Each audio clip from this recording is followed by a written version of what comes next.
നമസ്കാരം. പഹൽഗാം ഭീകരാക്രമണത്തിന് ഇന്ത്യൻ സൈന്യം ഓപ്പറേഷൻ സിന്ദൂറിലൂടെ കൊടുത്തത് തക്കതായിട്ടുള്ള മറുപടിയാണ്. അതിനെ അഭിനന്ദിച്ചുകൊണ്ട് എം സ്വരാജ് കഴിഞ്ഞ ദിവസം ഫേസ്ബുക്കിൽ ഒരു പോസ്റ്റ് ഇട്ടിരുന്നു.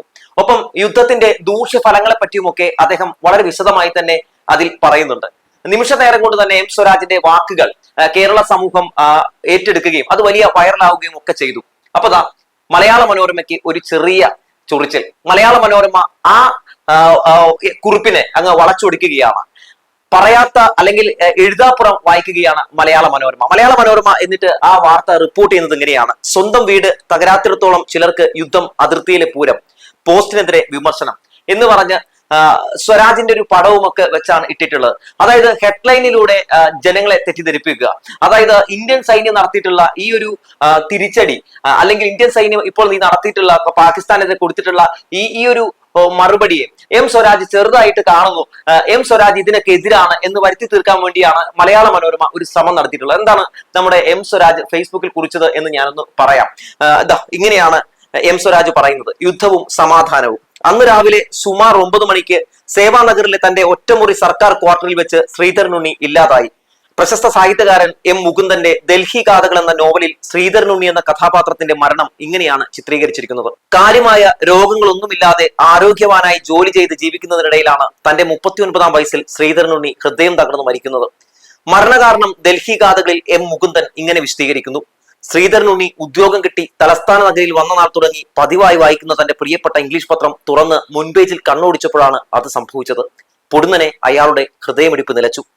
39-ാമത്തെ വയസ്സിൽ ഹൃദയം തകർത്തു കളയാൻ മാത്രം എന്തു വാർത്തയാണ് ആ ഇംഗ്ലീഷ് പത്രം കരുതി വെച്ചിരുന്നത് എന്നല്ലേ? അത് മറ്റൊന്നുമായിരുന്നില്ല, യുദ്ധത്തെക്കുറിച്ചുള്ള വാർത്തകളായിരുന്നു.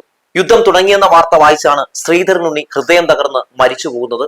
യുദ്ധത്തെക്കുറിച്ച് നോവലിൽ ഒരിടത്ത് ആത്മകഥം എന്നോണം ശ്രീധരൻ ഉണ്ണി ഇങ്ങനെ പറയുന്നുണ്ട്: എല്ലാം സഹിക്കാൻ കഴിയാത്തത് യുദ്ധത്തെക്കുറിച്ചുള്ള വാർത്തകളാണ്. എത്രയെത്ര മനുഷ്യർ ചത്തൊടുങ്ങും. മരിച്ചു വീഴുന്ന മനുഷ്യരെ ഓർത്ത് മനസ്സ് വിങ്ങുന്ന ഏത് മനുഷ്യസ്നേഹിയുടെയും ഹൃദയം തകർക്കാൻ കെൽപ്പുള്ള വാർത്തയാണ് യുദ്ധം. ശ്രീധരൻ ഉണ്ണിയുടെ മരണത്തിലൂടെ യുദ്ധത്തിന്റെ ഭീകരതയും വിനാശവും അത്രമേൽ തീവ്രമായി എം മുകുന്ദൻ ആവിഷ്കരിച്ചിരിക്കുന്നു. പശ്ചാത്തലം ഇന്ത്യ ചൈന യുദ്ധകാലമാണെങ്കിലും എല്ലാ യുദ്ധത്തിനുമെതിരായ സന്ദേശമാണ് ഡൽഹി ഗാഥകളിലൂടെ എം മുകുന്ദൻ പങ്കുവെക്കുന്നത്.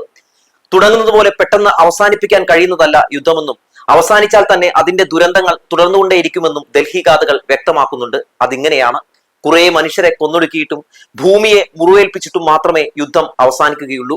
എല്ലാ യുദ്ധങ്ങളും അങ്ങനെയാണ്. യുദ്ധം പോയാലും അത് വന്ന വഴിയിൽ മുറിപ്പാടുകളും വ്രണങ്ങളും അവശേഷിക്കണം. അല്ലെങ്കിൽ എന്തു യുദ്ധം?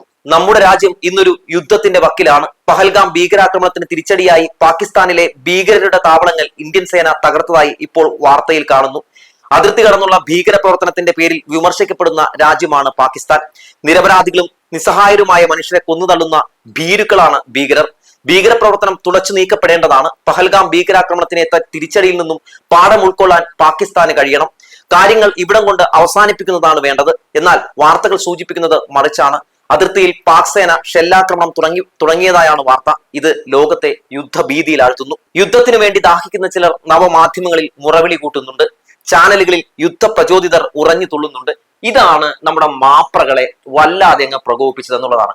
ഇപ്പൊ നമ്മൾ എന്താണ് കണ്ടുകൊണ്ടിരിക്കുന്നത്? സ്വാഭാവികമായും അതായത് എല്ലാ മാധ്യമങ്ങളിലും യുദ്ധം സംഭവിക്കണം എന്ന് ഏറ്റവും കൂടുതൽ ആഗ്രഹിക്കുന്നത് നമ്മുടെ മാധ്യമങ്ങളാണ് എന്ന് തോന്നിപ്പോകുന്നു. അതായത് യുദ്ധത്തിന് വേണ്ടി, യുദ്ധം നടക്കാൻ വേണ്ടി ഉറഞ്ഞു തുള്ളുകയാണ്. ഒരു ക്രിക്കറ്റ് മാച്ചിന്റെ ഒരു കമന്ററി പറയുന്ന ലാഘവത്തോടെ പല ആളുകളും അതൊക്കെ ഇങ്ങനെ വിശദീകരിച്ചുകൊണ്ട് രംഗത്തേക്ക് വരികയാണ്. നോക്കൂ, ഈ പാകിസ്ഥാന് കൊടുത്ത തിരിച്ചടി, പാകിസ്ഥാന് മേൽ നമ്മൾ ഏൽപ്പിച്ച പ്രഹരം, അതിനെയൊക്കെ നമ്മൾ ഒരേ സമയം പിന്തുണയ്ക്കുമ്പോഴും സ്വാഭാവികമായി യുദ്ധം ഉണ്ടായിട്ടുണ്ടെങ്കിൽ സംഭവിക്കാൻ സാധ്യതയുള്ള കെടുതികളെ പറ്റിയൊക്കെ നമ്മൾ വിശദീകരിക്കേണ്ടതുണ്ട്. നമ്മൾ അതിനെപ്പറ്റി പഠിക്കേണ്ടതുണ്ട്. അതിനെപ്പറ്റി നമ്മൾ വലിയ രീതിയിൽ വിലയിരുത്തേണ്ടതുണ്ട്. അങ്ങനെ വിലയിരുത്തിക്കൊണ്ടാണ് എം സ്വരാജ് പറയുന്നത്. നവമാധ്യമങ്ങളിലും അതുപോലെ തന്നെ നമുക്കറിയാം, ഈ മാധ്യമങ്ങളിലും ഒക്കെ റേറ്റിംഗ് ഉയർത്താൻ വേണ്ടി യുദ്ധത്തെ ഇങ്ങനെ ആരതി ഒഴിഞ്ഞ് വിളിച്ചു കേട്ടാൻ വേണ്ടി ചിലർ മുറവിളി കൂട്ടുന്നുണ്ട്. അവർക്ക് വേണ്ടിയാണ് അടുത്ത ലൈൻ എം സ്വരാജ് എഴുതുന്നത്: സ്വന്തം മുറ്റത്ത് മിസൈൽ പതിക്കാത്തിടത്തോളം, സ്വന്തം വീട് തകരാത്തിടത്തോളം ചിലർക്ക് യുദ്ധം എന്നത് അതിർത്തിയിലെ പൂരമാണ്. സ്വന്തം കുഞ്ഞ് കൊല്ലപ്പെടുന്നത് വരെ യുദ്ധം ആസ്വദിക്കുന്ന മാനസിക അവസ്ഥയുള്ളവരെ കാലം തിരുത്തട്ടെ. യുദ്ധത്തിൽ വിജയികളില്ലെന്നതാണ് സത്യം. ഏത് യുദ്ധത്തിലും ആദ്യം തോൽക്കുന്നത് സാധാരണക്കാരായ മനുഷ്യരാണ്. സ്ത്രീകളും കുഞ്ഞുങ്ങളുമാണ്.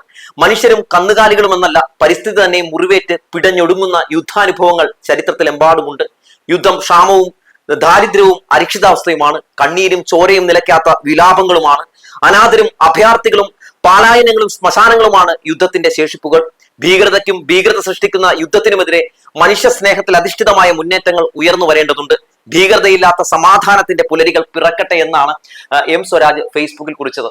മനോരമ ഈ ഇത്ര മനോഹരമായ ഒരു പോസ്റ്റിനെ അങ്ങ് വളച്ചൊടിച്ചുകൊണ്ട് സ്വരാജിനെ ആ വാർത്ത വായിക്കുന്ന ആളുകളൊക്കെ, അതായത് ഹെഡ്ലൈൻ വായിക്കുന്ന ആളുകളൊക്കെ ചീത്ത വിളിക്കണം, ഒപ്പം സർക്കാരിനെതിരെ തിരിയണം. ഇതൊക്കെയാണ് നമ്മുടെ മലയാള മനോരമ മാമ മാപ്പയുടെ ഈ മാമ പത്രം ഉദ്ദേശിക്കുന്നത് എന്ന കാര്യം 100% ഉറപ്പാണ്. പൂരമൊക്കെ റിപ്പോർട്ട് ചെയ്യുന്നത് പോലെയാണ് ഈ വാർത്ത റിപ്പോർട്ട് ചെയ്യുന്ന കാഴ്ച നമ്മളിപ്പോൾ കണ്ടുകൊണ്ടിരിക്കുന്നത്.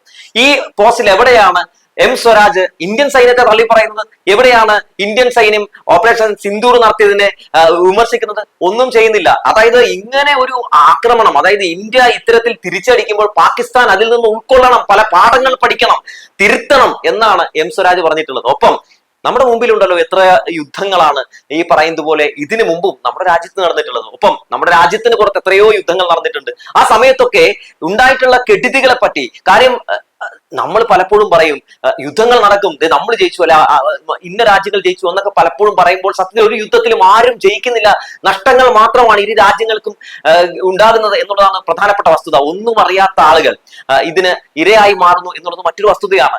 നമുക്ക് ഗാലറിയിൽ ഇരുന്ന് കളി കാണാമെന്ന്, ഗാലറിയിൽ ഇരുന്ന് ഈ പറയുന്നത് പോലെ കളി കാണാൻ നേരത്തെ ഒരു പ്രത്യേക സുഖമൊക്കെ ഉണ്ടാവും. പക്ഷെ ഇത് നമ്മുടെ വീട്ടിൽ സംഭവിക്കുമ്പോൾ ആണ് നമുക്ക് ഇതിന്റെ യഥാർത്ഥത്തിലുള്ള ആ ഒരു നമുക്ക് ആ ബുദ്ധിമുട്ടും അതിന്റെ ആ ഒരു ഭീകരതയൊക്കെ നമുക്ക് മനസ്സിലാക്കാൻ സാധിക്കുകയുള്ളൂ. എന്തായാലും എം സ്വരാജിന്റെ വാർത്ത വളച്ചൊടിച്ചുകൊണ്ട് നമ്മുടെ മലയാള മനോരമ ഈ ഒരു ഏകദേശം ഒരു യുദ്ധസമാനമായ അവസ്ഥയിൽ നിൽക്കുമ്പോഴും ഇടതുപക്ഷത്തിനെയും സർക്കാരിനെയും ഇടതുപക്ഷ നേതാക്കളെയും ഒക്കെ കടന്നാക്രമിക്കാൻ സമയം കണ്ടെത്തുന്നത് ആരും കാണാതെ പോകരുത് എന്ന് എടുത്തെടുത്തു പറയുകയാണ്. എന്തായാലും മാമൻ മാപ്പിള അവിടെ കിടന്ന് തുമ്മി തുമ്മി ഒരു പരിവാകുന്നുണ്ടാകുന്ന കാര്യത്തിൽ യാതൊരു തർക്കവുമില്ല. ഇതുകൊണ്ടും തീർന്നില്ല മനോരമയുടെ കുത്തിത്തിരിപ്പ് വാർത്ത. മനോരമ കൊടുക്കുന്ന അടുത്ത വാർത്ത ഇങ്ങനെയാണ്. അതായത് ഭീകരൻ കേരളത്തിൽ പഠിച്ചു. പഹൽഗാം ഭീകരാക്രമണം മുഖ്യ സൂത്രധാരൻ കേരളത്തിൽ ലാബ് ടെക്നീഷ്യൻ കോഴ്സ് ചെയ്തു. കേരളത്തിലെത്തിയത് ദ റെസിസ്റ്റൻസ് ഫ്രണ്ട് തലവൻ ഷെയ്ഖ് സജാദ് ഗുൽ എന്ന് പറഞ്ഞു കൊടുത്തിരിക്കുകയാണ്. ഇത് വായിക്കുന്ന ആളുകൾ എന്ത് ചെയ്യണം? പിണറായി വിജയനെ ചീത്ത വിളിക്കണം, കമ്മ്യൂണിസ്റ്റ് പാർട്ടിയെ ചീത്ത വിളിക്കണം, സർക്കാരിനെ ചീത്ത വിളിക്കണം.